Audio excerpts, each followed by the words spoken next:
Columbus, Ohio, was alive with the restless energy of spring break in April 2006.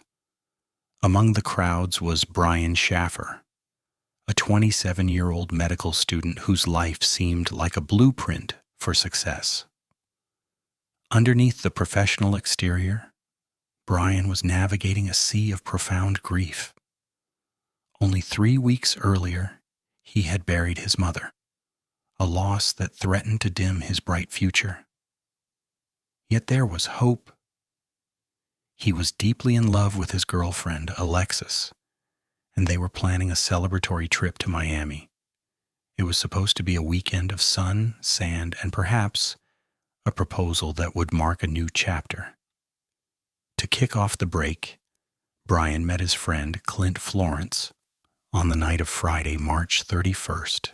They were out for a night of bar hopping, eventually landing at a local favorite called the Ugly Tuna Saloona, situated on the second floor of a complex known as South Campus Gateway.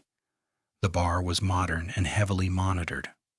To enter or exit, patrons typically used a single set of escalators.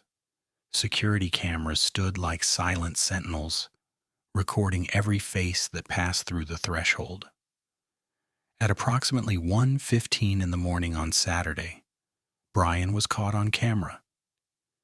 He was seen at the top of the escalator, standing outside the entrance to the Ugly Tuna. He was talking and laughing with 2 young women, looking every bit like a man enjoying a well-deserved break. He appeared relaxed, his tall frame leaning casually as he navigated the social atmosphere of the crowded corridor. Moments later, he moved back toward the bar's entrance and disappeared off the edge of the frame. That was the last time the world would ever see Brian Schaefer. And as the clock struck 2 in the morning, the lights of the Ugly Tuna Saloona brightened, signaling the end.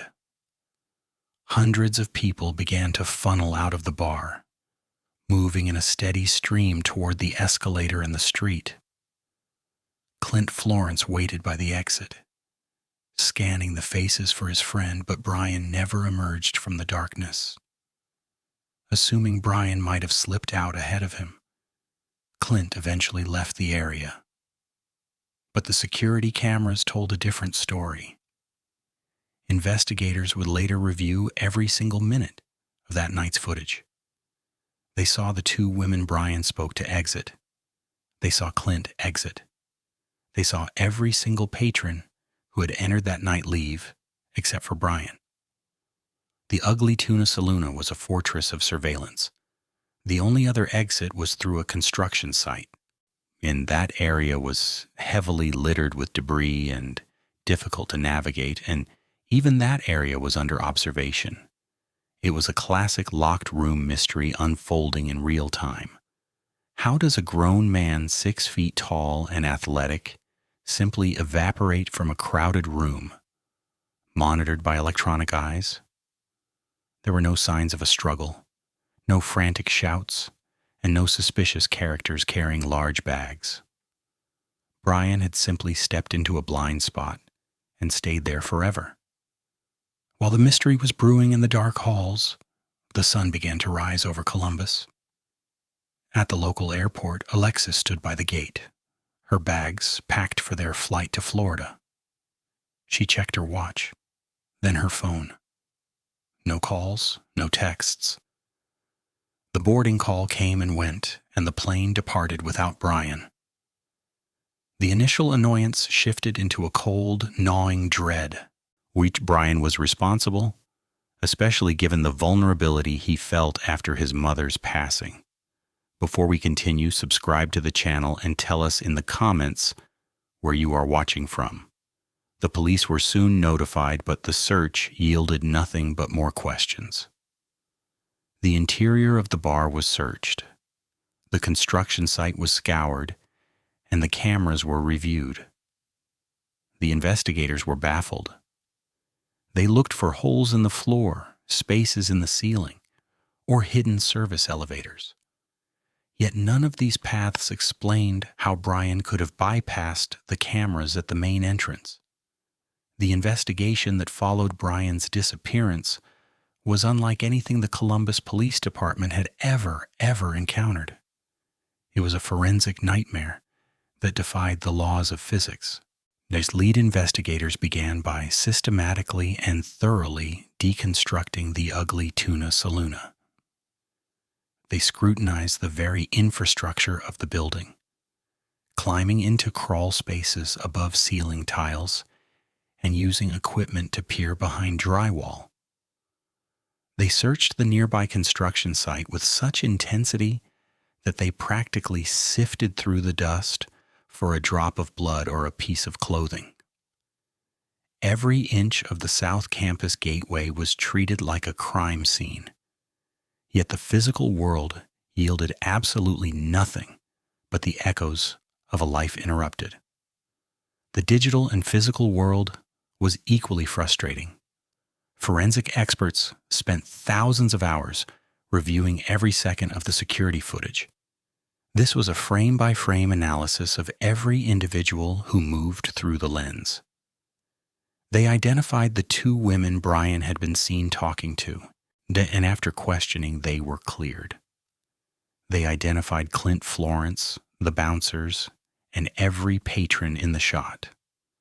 Everyone who entered was accounted for on their way out, except for the one man whose absence grew heavier with each passing day.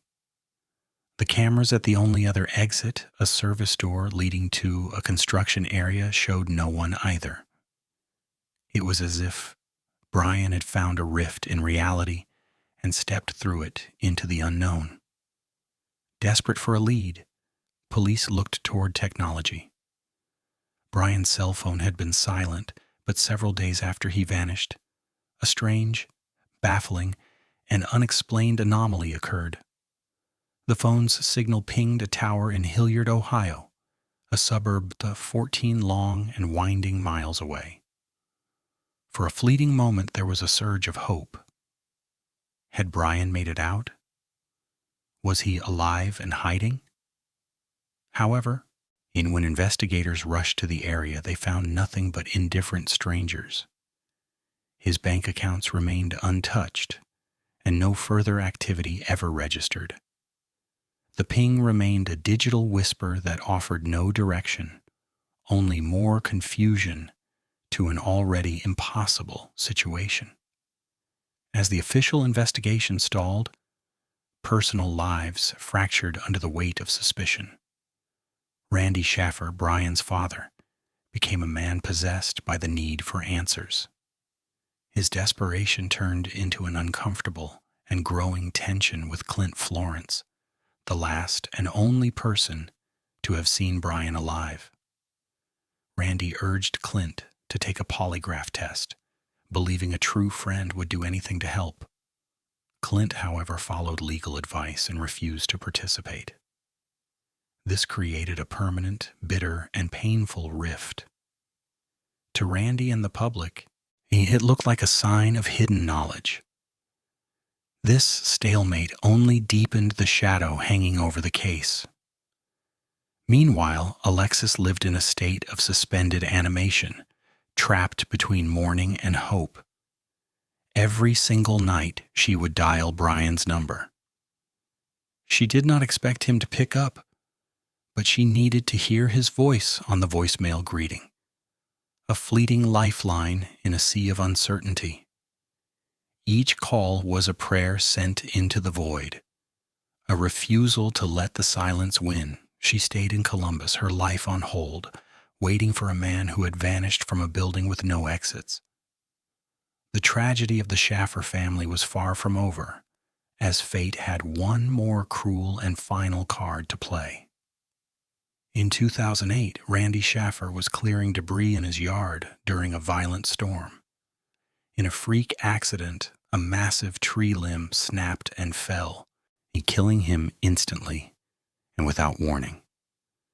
Randy had spent every moment searching desperately for his lost son, and now he had died without ever knowing the truth. His death left Derek Schaefer as the sole and lonely survivor of the family. Derek was now tasked with carrying the heavy, haunting burden of 2 missing lives. Just as the case seemed destined to turn cold, a chilling development emerged.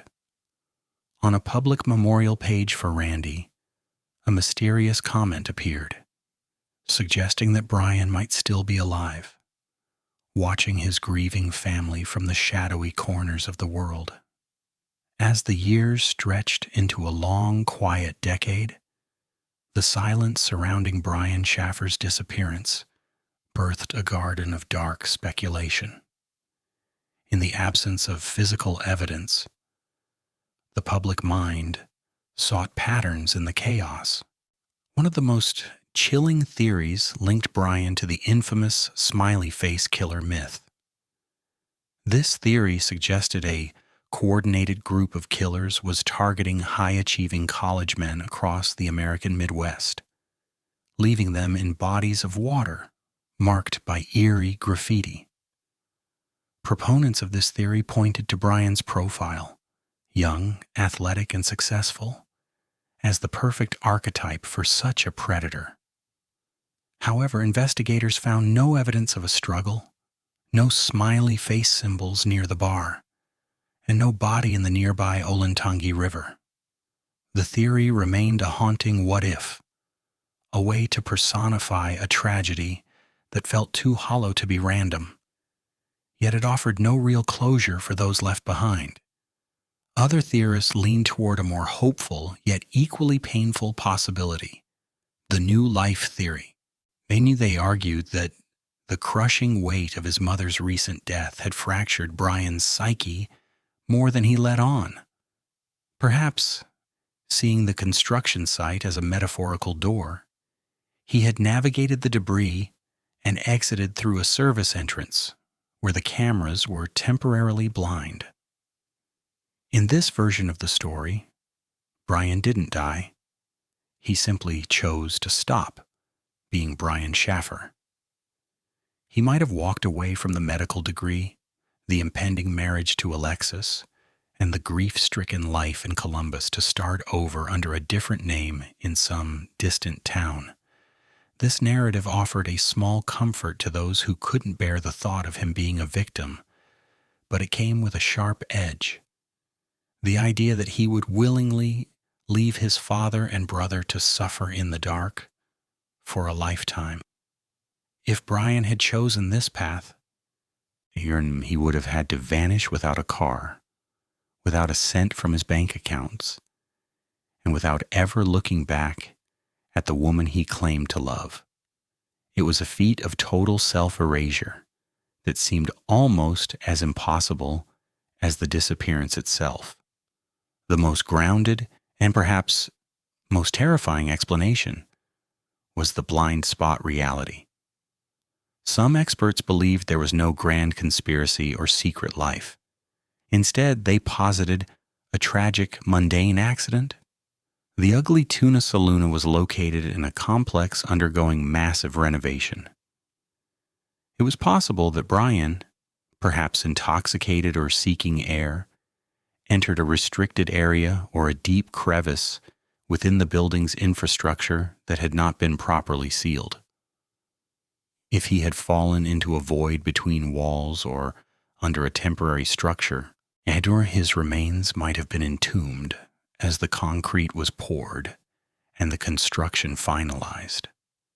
The idea that his body was mere inches away from the investigators all along, hidden by the very architecture of the building, remains a persistent and disturbing thought for those who still walk the streets of the South Campus Gateway.